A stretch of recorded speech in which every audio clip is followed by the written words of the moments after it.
Royal Canadian Mounted Police Drugs and Organized Crime Awareness Service is committed to ensuring Canada's youth make wise choices. Cameras rolling, action. This production features celebrities and youth from across Canada to help you make the right decisions when the time comes. After all, choosing sound options has never been harder with so many drugs in the street, both legal and illicit.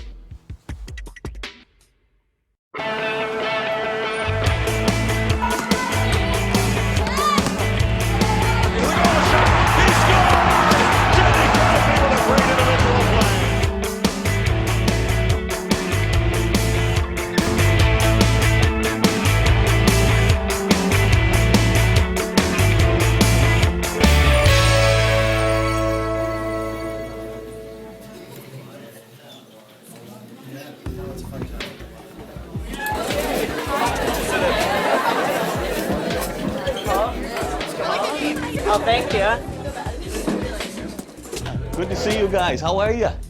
Wonderful, wonderful. My name is Ricky Anderson, and I work at Addiction Services. Long before I ever worked at Addiction Services, however, I was a former amateur and professional boxing champion. Went all over the world, winning trophies and medals. And what are some of the things that get young people into drugs and alcohol? What are some of the issues that you guys face in your lives? A lot of people are doing it. A lot of people are doing drugs, yeah, absolutely. Bullying? Bullying, that's huge. Your appearance, like how you looking, if you're confident with what you look like every day and stuff like that. You gotta feel good about yourself, yeah. You feel like you can't fit in? You feel like you don't fit in. That's a tough one. And if you feel like you don't fit in, oh boy, well, I'm the only one. Oh, those guys, although they're smoking drugs and that, guess I gotta go in with them. Yeah, that's huge. Stress? Stress is the big one. I know it's not easy. I know it's not easy. I was there. What people say behind your back. What people say behind your back. My friend went behind me and my other friend's back and just started saying stuff that she couldn't say to her face. How many of you had to deal with bullying on Facebook, perhaps? Yeah, what? Oh, man. Like saying things that aren't true just because they don't like you or something. He always seemed to be out with his friends, either getting high or looking for drugs, stealing money, stealing stuff from our house. And then he just kind of drifted away from our family. I know kids that have turned to drugs because of family troubles. Just, it's hard to cope with. I do know some people who are very close to me, very close friends of mine, who have used drugs before and who still continue to use drugs to deal with stuff like depression and stress and family issues. Drugs are something that anyone can get exposed to no matter what your background is or where you're from, who your parents are. It has nothing to do with that.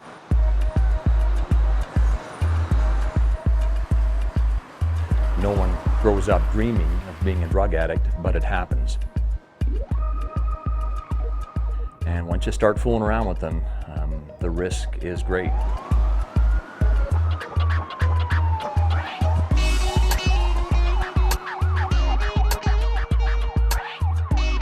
I work with people from all walks of life, rich, poor, well-educated or not, independent of their backgrounds. I always see the same behaviors being elicited. They take the wrong step and they go down the wrong path, and all of them suffer the same consequences, independent of what support, how good their family is, etc., which is a downward spiral.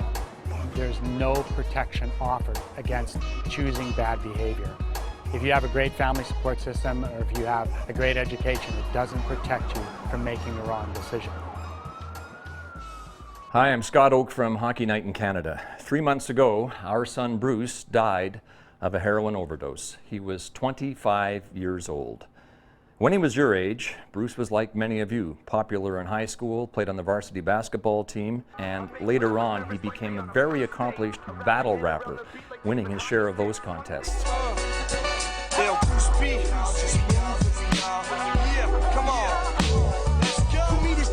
Like a fast-moving game of chess. It takes patience and intelligence to be the best. I've done everything myself and I'm proud of that. Every rapper wants to rock my flow like a Cadillac. Gotta be the worst case of what's a cursed fate. I make rappers nervous like they on a first date. Around the age of 14, Bruce began smoking weed. By the time he'd finished high school, his drug usage included hardcore stuff like crystal meth, ecstasy, then it was on to OxyContin, and after that, the drug that killed him, heroin. You should know that while Bruce was an addict, he was not a down-and-out street addict. He had a good job, beautiful girlfriend, nice car, and a good place to live. This is a very sad story, and I know you can appreciate it's very difficult to tell, but the fact is our son is dead because he made bad choices when it came to drugs. And so I'm telling the story because our family hopes that you will make better choices than our son did. OxyContin is out there on the street. You can get it anywhere. You could walk. We're in Rogers Arena now where I work a lot of Saturday nights on our hockey night broadcast of Canuck games, but I can walk 2 blocks in that direction, go to East Hastings Street and get any drug I want. And if you follow the pattern that our son did, pretty soon you're not over there looking for weed, you're looking for, you know, OxyContin and maybe even heroin. If it can be stopped early, then you got a better chance, clearly. But once you start getting into the opiates and things like that, it's a furious battle. It's a lifelong struggle after that. And it was for him, and one that didn't end well. But I'm happy to be talking about it because we want to make his life mean something. When you start going down the drug pathway, it's important to understand that the first few steps that you take, if you sense something wrong, that's the time to get out. Take the back pedals really quickly. Guaranteed, parents around you, friends around you are seeing this behavior and they want you to walk out. Even other friends who are actually engaged in the behavior, they probably want to exit too. You need to take the steps backwards as soon as you take a couple steps in, because once you get too far down that pathway, boy, it's difficult to exit. There's somebody you can talk to for sure, because I think everybody has someone in their life to whom they look up to. Whether it's an aunt, an uncle, one of your sports coaches, whether it's clergymen, whatever. Find an outlet, find someone that you feel you can confide in.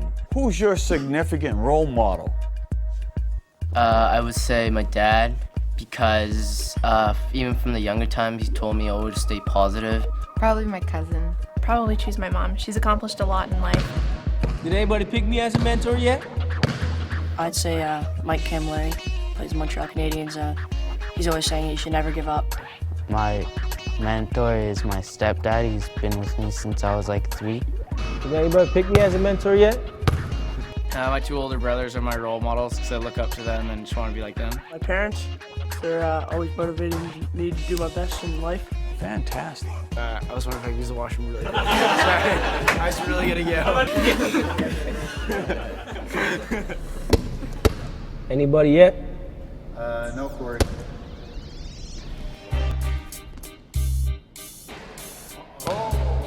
Anybody yet? I get the chance. Hi, I'm Corey Joseph. I just recently got drafted in the 2011 NBA draft to San Antonio Spurs, and I'm glad to be a Canadian. When I was growing up, my mentors were my parents, because they always kept me away from the bad stuff, and they kept my head on straight. If I was in a situation, I'd just probably say, hey, look, if you feel uncomfortable, just try to go to your friends or whoever they might be and tell them, hey, I'm going down a different path, and just keep that stuff away from me. My name is David Inge. I'm team captain of the wheelchair basketball men's team from Team Canada.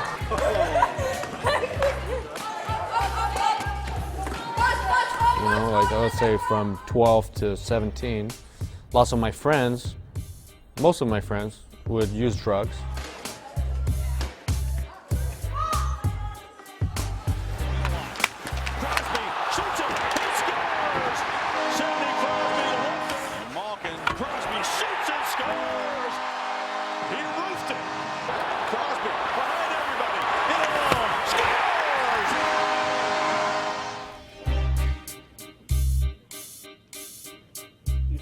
Around grade 7, I think drugs were something that became well aware of, and whether it be through friends or seeing people firsthand, I think that's probably the first time that I encountered it was around grade 7. There's obviously situations that you were in where it was around, and you had some choices to make.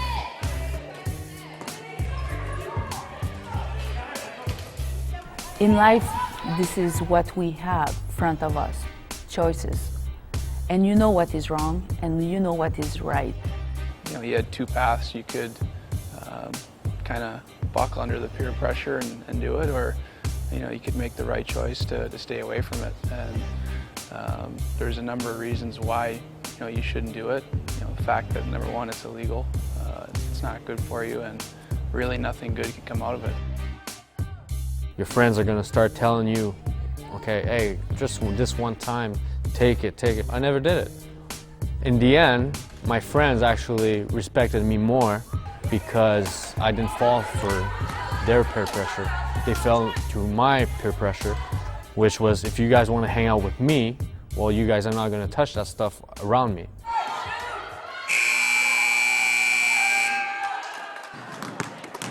Don't let that peer pressure affect your friendships, because your real friends are going to understand what's important for you, and then they're going to be there to support you, and your real friends aren't going to be the one pushing things on you. I work with young men and women in sport all the time, and the amazing thing to me is that they've chosen a life that is going to give them health benefits, and they're excelling in their sport. That gives them good reason to exist, and they love it.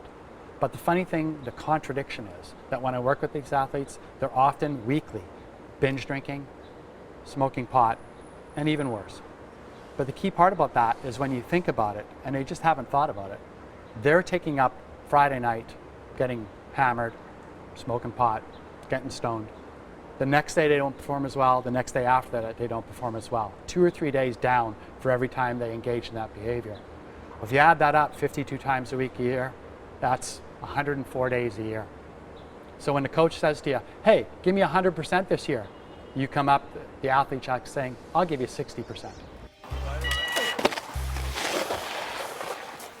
Hi, my name is Karellen Calvi. I love snowboarding and I'm on the Canadian snowboard team. I started smoking when I was like 14 because my friends were like, you're not cool if you don't smoke. It's such a dumb thing to do. It doesn't make me feel good, and the only reason why I'm doing it is because I think one or the other person thinks that I'm cool, but you know what? What does it matter? I'm cool either way.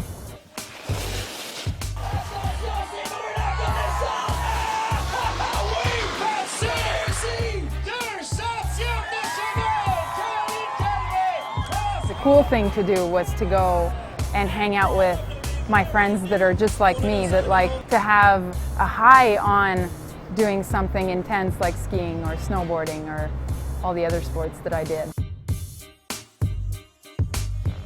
All right, my name is Jean-Marc Généreux.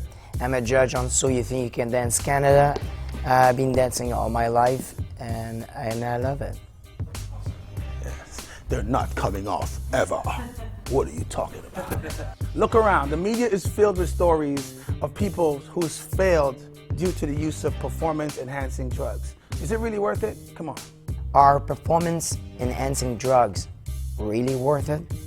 When I had like the peer pressure of doing drugs, it just wasn't me. I was so focused on what I wanted to do. I had my dream set and I wanted to focus on that. And I had friends that did start doing that stuff and I was like, why? Like, what's the point of it?